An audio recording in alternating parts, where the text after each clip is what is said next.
Today, we're discussing which characters to summon for in the 9th anniversary of Dokkan Battle. Why am I equipped to talk about this? Because I've had these characters now for 5 months because JP celebrates the 9th anniversary early from Global. Presumably, the last time we'll ever see that happen. So my goal with this video is to inform you as best as possible about all 4 of the main characters. Yes, we're talking about the part 2 characters as well. So by the time this video is done, you should know everything about these characters you'd want to know, the banners they're going to be on, my own personal opinion of the order of priority and how you should summon these guys, and overall be about as informed as you'd want to be going into the 9th anniversary. Starting with the part 1, Broly and Gogeta. Broly's banner, this right here is the banner that was on JP and confirmed to be the one on Global via in-game news, which you weren't just diving through the news, you wouldn't even know they did that. But then this right here is Gogeta's banner. Now, when these dropped on JP, I remember people thinking they weren't that great. I think they are still actually very solid banners between these two, and especially in a vacuum when you don't look at the part 2 banners just yet. Between the two, which one would I suggest to summon for? I still think the Dokkan Fest banner takes the edge simply because of the coin mechanic in this game, and I think that Dokkan Fest coins have more value, especially in the long run, than Carnival coins. But purely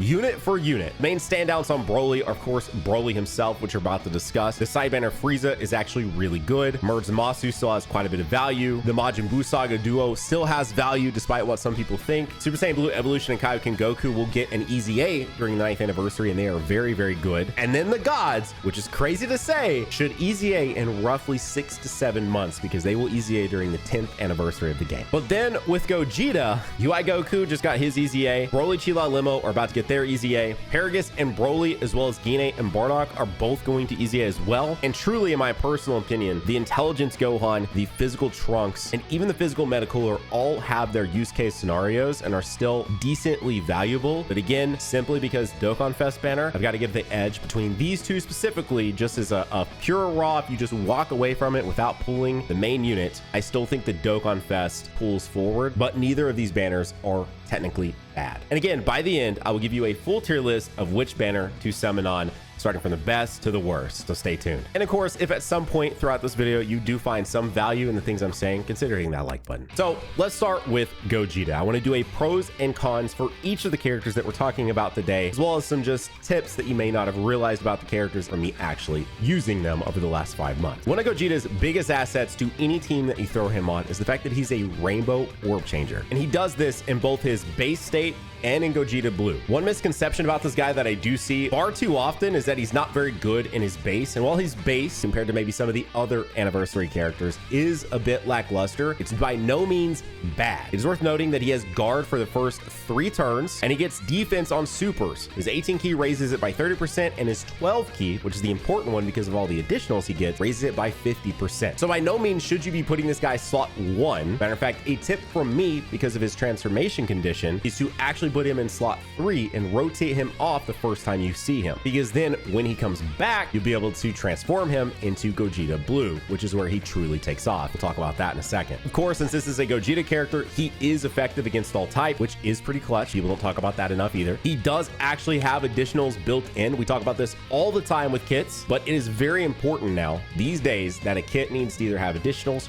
crits, dodge, guard, damage reduction, something, and even better if they have multiple of those. And again, in base, he will do an additional with a 70% chance of it becoming a super attack. And then get this, as long as you get 1 rainbow key sphere, he'll launch an additional super. So to put that in perspective, this guy, built into his kit, no hidden potential system, can do 3 supers as long as A, you actually get a super off to begin with, and B, you pick up a rainbow key sphere, which again, he's a rainbow orb changer literally built into his kit. So it should be nearly impossible to not pick up at least 1 rainbow key sphere with this guy. Then you add in the hidden potential system and possibility of getting additionals from that, and this guy can do 4 super off rip in his base state before you even transform him to Gogeta Blue. And one last pro from his base state here is that he gets key +1 per key sphere. So this guy gets plenty of keys, so getting those supers off to trigger the entire sort of like waterfall effect of getting more and more supers should be so easy. Now for his cons in his base state. Guard is not what it used to be. I think back in the day we would see guard in a kit and we would think, oh, this character is going to be fine in slot 1 in this. And back in the day, they pretty much were, because bosses weren't what they are are now, but guard is almost a necessity to a lot of units to go into at least the most difficult content in this game. And then you also need some damage reduction to make that viable, or an insane ramp up of defense. For the most part, again, as long as you're not putting this guy in slot 1 and you're actually playing the game in a semi-smart way and putting him in positions for him to possibly excel, which would be in a slot 2 or slot 3 position where he's going to take supers or basics after he attacks, he should mostly be okay. In most situations for me, this guy does not get caught until maybe final phases, but at that point, he should be Gogeta Blue. But another con with this guy is that he cannot turn into Gogeta Blue until 4 turns after appearance. Not 4 turns from the start of turn. That is a very key detail to note about this guy, as well as Broly that we're about to talk about too, is that you cannot turn him into Gogeta Blue until 4 turns after his appearance. That means if he was in slot 7, so he doesn't show up until turn 3, you can't transform him into Gogeta Blue until 4 turns after that. That is a huge overlook with this guy. It should have just been turn 4, kind of like how they did the 7th years. The 7th years are some of the best conditions for a transformation we've ever seen in this game, and so it makes me sad to see them kind of do that with Gogeta Blue again, especially as we talk about other characters that are coming up soon. So now let's talk about when he's actually Gogeta Blue. So first up, he recovers 54% HP after transforming, which is super clutch. A lot of people when he released was like, oh, but now we can't get out VB and just lay the game right and it'll be fine. I promise you, the built-in heal with how strong events are these days can come in so clutch, especially if you care about no iteming events. Same thing as before, but now just better. Literally built into his passive, he has a guaranteed 2 supers as long as you attack. His passive is just straight up launches an additional super attack when attacking, and then again, get your rainbow key sphere and you'll get another additional super just from 1 rainbow key sphere. But now this guy is a dodge character. He has built into his kit 70% chance to dodge, and that is key to another portion of how he works. And actually, he can totally be ran slot 1 now. The kit kind of wants you to, because for each time that you dodge, you get an additional 20% chance to crit. And speaking of dodge, his main active ability draws all the attacks to him, minus the AoEs, and he dodges them. Not like Beast, where you can do the same thing. Again, we're gonna talk about Beast soon too. This guy just straight up dodges everything, which, unless the actual boss disables dodge, is obviously much stronger than just taking the attack. This guy will age a lot better in terms of that mechanic specifically, because it's just a full 100% get out of jail free card. He's going to dodge everything. Now, the other key thing to note about this guy that's really, really cool, and one of his cooler animations, is that he has a 70% chance to actually counter key blast based attacks. So I know there's a lot of hype around the part 2 characters, which again, we're about to talk about, but do not overlook these part 1 characters. They are very cool and have some really, really cool mechanics that actually are very, very fun to just use in the game. Speaking of fun characters to use, Broly. Let's talk his base state, his Super Saiyan state first, and pros with this guy. First up is the fact that he's a super boss's lead. And fun fact, he's a 200% lead for Beast Gohan. So you can actually throw Beast Gohan on the team with Broly. Just wanted to point that out because it is a semi-crucial detail if you're trying to go for all 4 characters in this anniversary. Now, I know on global we already have Goku Black, but I do think between Broly and Goku Black, Broly is just the better lead. And there is a possible chance that by the time the 9th anniversary is over on global, the JP side actually has a new super bosses lead, a Carnival, Jiren, Hit, something like that is pure raw 200%. But as it stands, as of filming this, I still think Broly is the overall best super bosses lead to bring. And with the fact that we know Cellmax is coming, Goku Black is a lot better than we gave him credit for initially, and Super Bosses is presumably going to continue to get buffed as the year goes on. Having Broly in your box is going to be a pretty solid asset. Even if you end up getting a better leader for Super Bosses, having him there to actually bring along, buff your characters with all of his abilities is going to be a pretty solid character to have in your box, which is worth noting that this guy also, like Gogeta, has guard. He also, like Gogeta, gets key +1 per key sphere obtained, so getting key with this guy is fairly easy. He has an entrance mechanic, and the most important thing to note from the entrance mechanic realistically is that he gets a guaranteed additional super for the first 4 turns. Then he gets an additional super if you have him in the 1st or 2nd slot, literally guaranteed. And then fun fact, if you put him in the 3rd slot, because he's one of these characters that does different things based on which slot he's in, he gets another guaranteed super with a 50% chance to launch even another guaranteed super. These supers are important, and the reason I am mentioning them because he literally gets attack off of supers, actually an infinitely raising attack off of supers, his 12th key anyway, which will make him stronger when he's in his full power state. but he also gets defense off both his 18 key and his 12 key. Important on the 12 key because again, that is where all the additionals are going to come in, and that is where you're going to get those additional stats. His 18 key greatly raises for 4 turns, and his 12 key only raises for 1 turn, but those are important when taking damage post super. Now let's talk about Super Saiyan Broly's cons, and unfortunately there are a few. Starting with, again, similarly to Gogeta, these guys have very similar builds, which is very interesting as we talk about the part 2 units because they are as different as they could possibly be. But these two are very similar in the fact that Broly cannot transform until 5 turns after appearance, not 5 turns from the start of turn, which just mean on turn 5 you can do it. Literally 5 turns from his first appearance. So if he's on the 2nd rotation, that's not until turn 6. If you get super unlucky and he's on that 7th slot, so he doesn't show up until your 3rd rotation, then you're not transforming this guy until turn 7.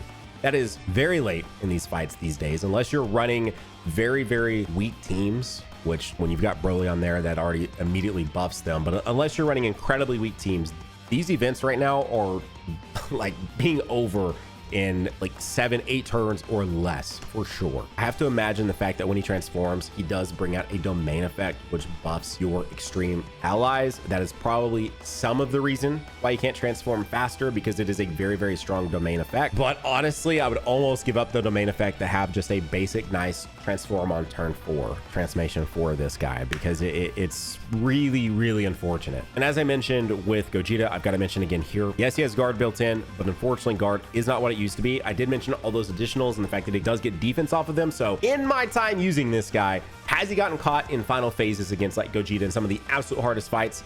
Sure. Especially when I get really unlucky and I don't have him in full power yet. When he's in full power, he's a completely different character we're about to talk about. But when he's in his just base Super Saiyan state, for the most part, he is okay post super. He is not going to be your slot 1 unit at all in some of the harder events. Now, in events that are pre 9th anniversary, he's probably going to be okay in pretty much everything, no matter what slot you put him in, because he is still a really, really good character. Even in his base state, I'd say he's still a top 10 character easily. It's just the design choices with this guy are just so confusing. But when you get him into his full power state, it's not so confusing anymore. I still think in his full power state, this guy is a top 3 unit in this game. Even now with UI Goku, Beast Gohan, all those characters, his full power state specifically is so freaking good. Here's some fun little facts about him. So while his domain is up, which lasts for 4 turns, by the way. So if you've been keeping up, you have this essentially because you can't transform into Broly. The earliest is literally turn 5. If you get lucky and he's on your first rotation, you'd have this until turn 9, right? So you'd have this in the end game of all the fights right now, realistically speaking. But when that's up, he actually reduces. So he still has guard in his full power state. He also gets 20% damage reduction as well while the domain is up. So it does go away after the domain is gone, but while it's up, full power Broly has additional 20% damage reduction. He has a straight up, literally no matter what, as long as you super, he's doing a super attack. Straight up built in. He also has built-in crits. He also will get an additional super if you get an 18 key off, and then he'll get an additional super if you get a 24 key off. This guy can super like 6 times, no joke, with literally attack stats of like 25 up, like straight up. This guy, even at like 55%, is doing 20 mil plus per super. If you have him in super optimal, domain up, good links, any kind of support, this guy's doing like 35 million for an 18 key and then still doing like 30 million on 12 keys. This guy is truly crazy. I mean, this guy is nuts. And he is still raising attack and defense on both his 18 key and 12 key. So he's getting stronger super. Now, one of his biggest cons as a even full power Broly, again, which takes 5 turns to get there, is the fact that when the domain is out, it is exclusively for extreme characters. He also has buffs to exploding rage or movie bosses. Not too many. I mean, Cell Max specifically would get that buff, but there's gonna be a lot of super bosses that aren't obviously like exploding rage or movie boss that won't get that full buff. But the real key here is that your super class allies are gonna get a 10% debuff on them. They're going to take an additional 10% damage while this guy's domain is live. And a lot of the times, as I mentioned, you can run literally Beast as a 200% character on Broly's team. He's going to be taking 10% more damage, which for Beast, for now at least, that's not a big deal. Same thing with like Evolution of Vegeta, but you are getting a debuff to your superclass characters. Now, fortunately, it's not as big of a deal anymore because Super Bosses has been buffed tremendously since this guy released on the 9th anniversary on JP, because now we know there's Cell Max, we know there's likely a Jiren or some kind of super boss coming out, part 2 of the Tanabata celebration, which will come eventually to global. We have Rose and Topo, so many things. Super Bosses is way more buff now than it was when this guy released, so it's not as big of a deal anymore. But it is worth noting that a lot of the times where you might want to run this guy with superclass characters, as soon as you transform him, which is, it has to happen at least right now until some update, when you want to transform him into full power, his domain comes out and he debuffs any of your superclass allies. Now, he also debuffs superclass enemies, which is really cool because we're having a ton of new actual all the hardest content in the game besides like Kid Buu right now is literally superclass enemies, and it debuffs them, which is really, really cool. But it is just worth noting that's one of his cons. Far less cons when he's in full power versus when he's just Super Saiyan. Now let's move on to part 2. Again, still coming is my tier list of which one of these you should summon on, including their banners, etc. This right here is the Gamma banner that presumably will stay the same. I can't imagine they're going to change it since they didn't change the part 1 stuff at all. Pretty high value. I do think, specifically comparing the Carnival banners themselves, the part 1 Carnival banner is definitely better than the Gamma banner, just simply because you're getting all those units that will EZA and provide substantially more value. But then there's the best value in the entire anniversary, which is Beast Gohan's banner. This banner is so stupid. Now, Krillin and 18 are just kind of okay. I actually like the Intelligence Golden Frieza from Broly's banner quite a bit more, and find myself actually just wanting to run that character way more than I run Krillin and 18. But when you look at this banner, you've got Beast Gohan, who is undeniably like the craziest character they've really ever released in this game. You have AGL Vegito. I'm not the biggest fan of this unit. I really am not, but I can't deny the fact that when AGL Vegito comes out, it almost is fun trying to work against their terrible like character design sometimes, and he's one of those characters. The GT duo is still literally godlike. Same thing with Super Saiyan 4s with the Super Saiyan gods, that those guys are going to EZA at the same time the gods do, literally in like 6/7 months. But then you get to these two characters, UI and SSPE, who will literally EZA like days after Beast releases, or maybe even around the same time, depending on if they change some stuff up with the global. And they are like a top 5 characters in the game. So there's no denying the fact that between these two characters, I would not recommend summoning on the Gamma banner over the Beast banner. Plus, again, as I said in the first part, the Beast banner also gives you red coins and Dokkan Fest coins, and their value for picking up dupes or first time ever copies of characters like Beast Gohan, like Broly, are just going to provide your account with so much more value. Let's talk Gammas first. Here are the pros with the Gammas. First off, this one's actually kind of huge with them, is they are a raw 200% lead to superheroes. So straight up, that is one thing I do like about Carnivals, is that they're just pure raw 200% leads, and you don't have to worry about them fitting into these like subcategories. And superheroes is going to continually get new units,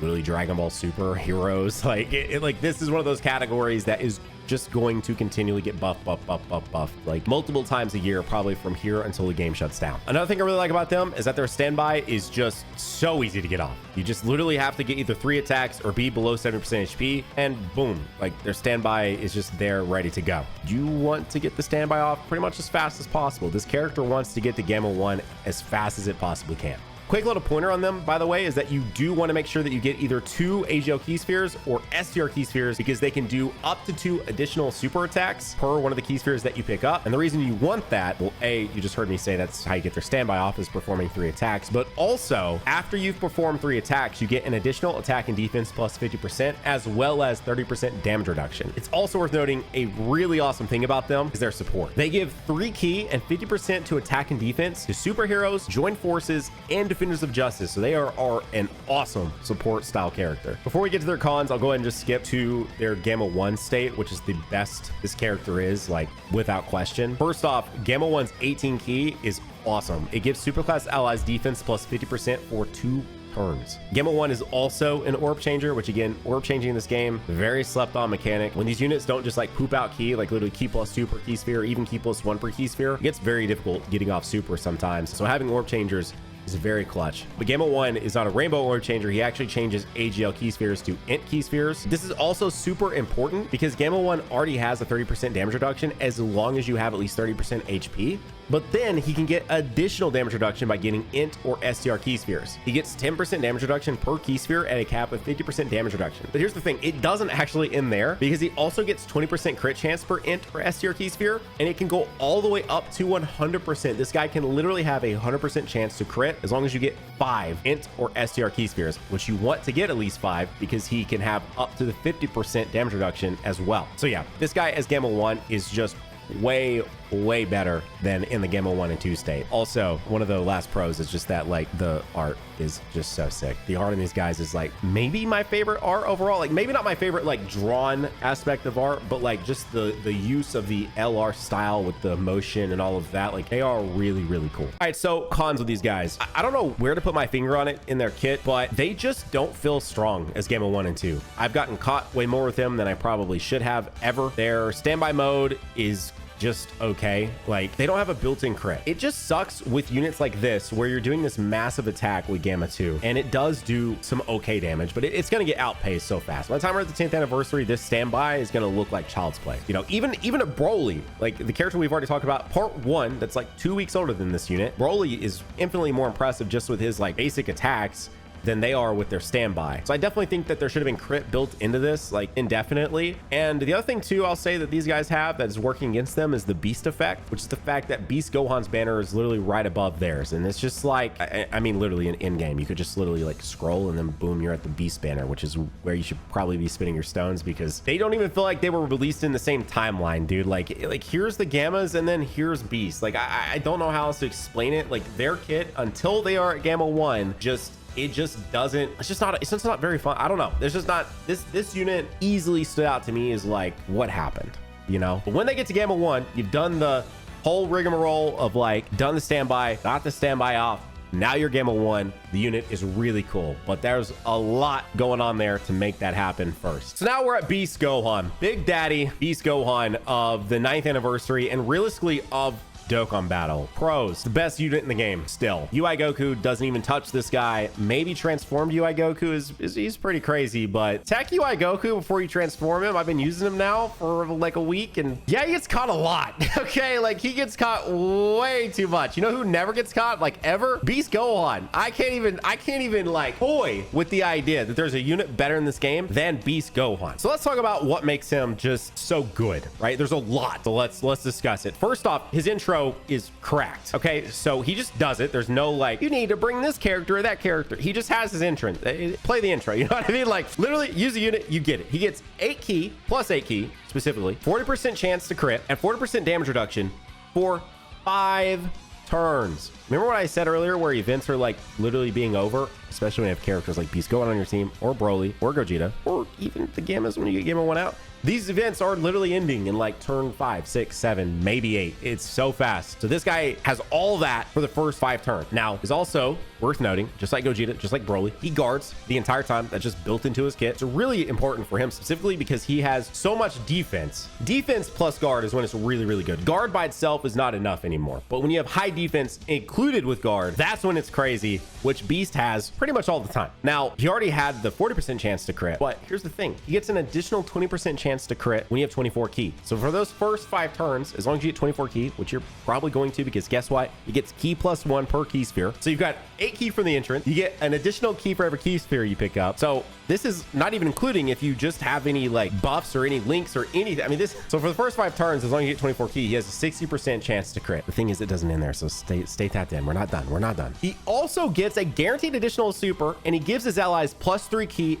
after receiving an attack. And the thing is, you want him to get attacked because his main gimmick is getting hit a lot. Also plays into his active ability that we're about to talk about. So he gets key plus 1 at a max of key plus 5, and attack and crit chance plus 20% per attack received. Which, here's the thing, if you read the passive and based on my usage, there's no cap to this. Get hit a lot, do lots of damage. It's nuts. But that's the thing, it doesn't end there, because after he attacks 5 times or receives 8 attacks, he gets a permanent buff where he gives all his allies key plus 2 and an additional damage reduction of 20%. But now this is where the active comes into play. You know, earlier when I mentioned Gogeta had an active that drew all the attacks to Gogeta, but Gogeta dodges them. That's just like Gogeta's get out of jail free card for the entirety of that turn. It literally doesn't matter where the attack is. Every attack in any position is drawn to Gogeta. Well, that's the same thing with Beast. Minus AoEs. AoEs will still target the other characters, but all the other attacks, supers, basics, all of that are all drawn to Gogeta when he uses it. And now, specifically here with Beast, to Beast. However, Beast doesn't dodge them, right? Because we just mentioned Beast wants to get hit a lot. But the thing is, with Beast's active, he gives himself a guaranteed key plus 24 and defense plus 158%. Now, that doesn't sound like a lot when you actually look at just like the raw kits of things like Broly and stuff like that, where they say things like attack and defense plus 300%. Yeah, so this is calculated completely different from passive. So that attack plus 158% gives this guy pretty much unkillable levels of defense with his guard and his damage reduction. This guy is, at the current time of filming this, there is no event in the game that when his active is live can kill him. There's nothing in the game, period. Beast stands there like a wall that cannot be broken, period. Drawing all the attacks to him, getting all those buffs he gets from every single attack. So you can put this guy in slot 2 or even slot 3 to get all these buffs, every attack to him, buff him out, get that additional permanent buff we talked about after he gets hit 8 times, which you can pretty much do from literally 1 turn. The insane part about this is how easy it is to get this active off. Listen to the requirements. You can use it the next turn after receiving an attack. So that means this can be used literally on turn 3. You can pop this. If he was on the first rotation, you can use this on turn 3. Just leave him on main, use him 1 turn. When he comes back, boom, you can use his active. Now explain to me why this is so easy to use when this is one of the most broken abilities in the entire game, better than a transformation. The only thing I might argue that's better is like a giant transformation. That's one of the reasons that like Truth, says Orange Piccolo is still so good, because it is just a get out of jail free card, right? You take the super, you do the things, like all of that. Well, they made this so easy to get off, but then Broly and Gogeta have to go through hoops of like 4 turns after their start of turn to transform. But Beast is just like, okay, take an attack and then come back and then you're good, use it. What? So for my cons list, yeah, this guy he's too good. Like the Beast effect is crazy, because now that we're here, let's discuss first the banners. Let's put the banners in an actual tier list. So starting at the bottom, in my personal opinion, the Gammas. They are the absolute worst value for your stones. They should be the last character that you're summoning for. What it is worth noting, the buy 3 get 1 free will likely go away the way it did on JP before these 2 banners release, but the banners will still be up. Will you lose some value?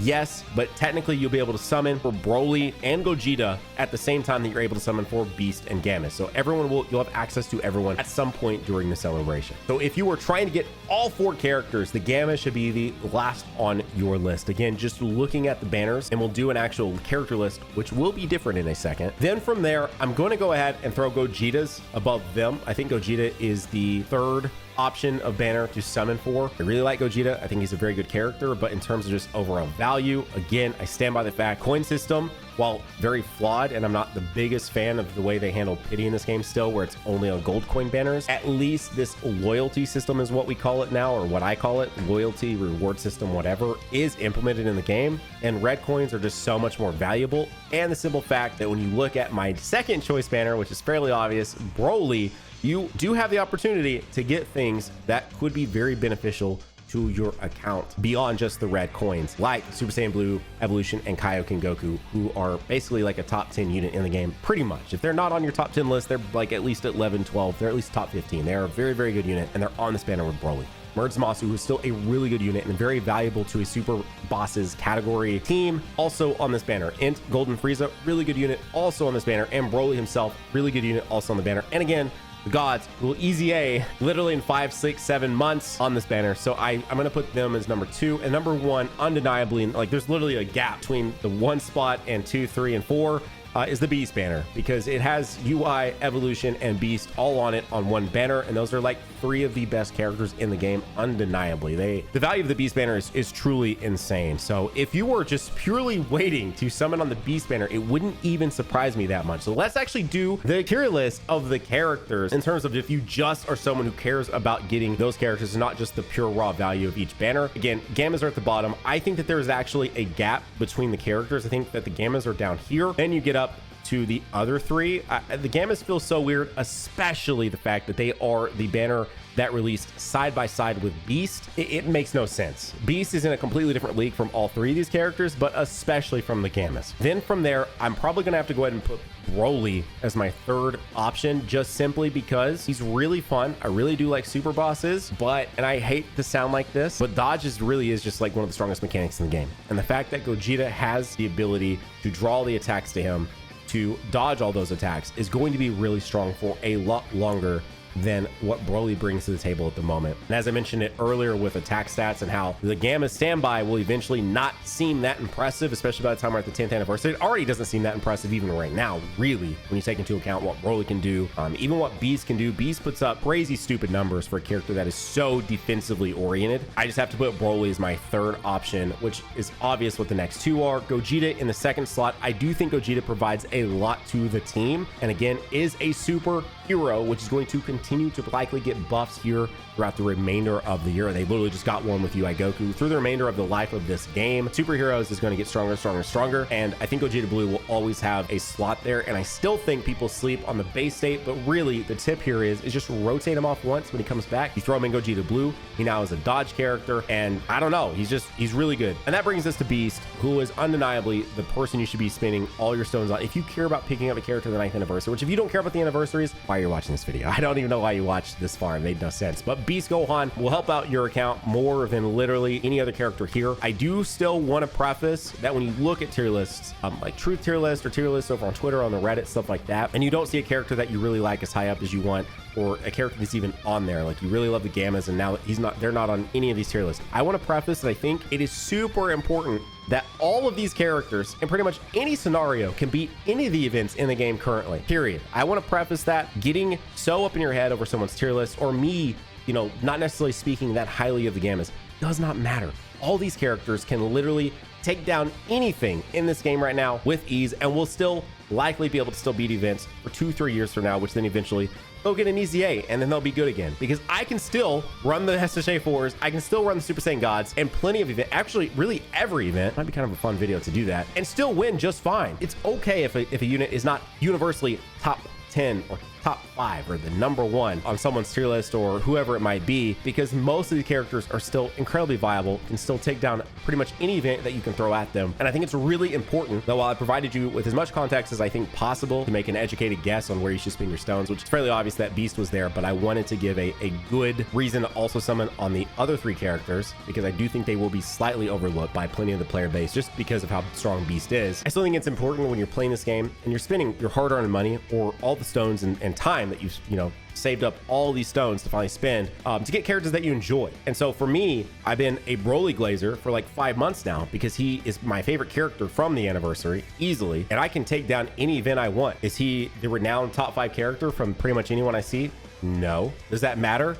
No. That unit is so much fun to use, and he's so awesome. He has the best animations, in my opinion, out of any character this year so far. Still, I think his are on like a whole nother level from anyone else in the anniversary. Actually, if I was to tier list animations really fast, I would probably go Broly, Gogeta, Gammas, Beast. I actually think Beast has the worst animations of all 4 of the characters. I don't know how that happened, but yeah, I think Broly, Gogeta, Gap, Gammas, Beast. Like, I think Broly and Gogeta easily have the better animations of all 4 characters, and maybe even a small gap between Broly and Gogeta, because Broly's animations are very cool. They actually had some like artistic leeway to do some really cool things with Broly specifically, and it really worked out, and it looks really good in the Dokkan style. So if I provided some value to you today, or just some fun, just to waste a few minutes here with me, consider the like button, subscribe, because we'll be covering all of this stuff on the global side as well. And if you're in need of 9th anniversary content, this is a full playlist right here. Full playlist of tons of 9th anniversary content back when it was on the JP side. So see you over there in that one. Bye.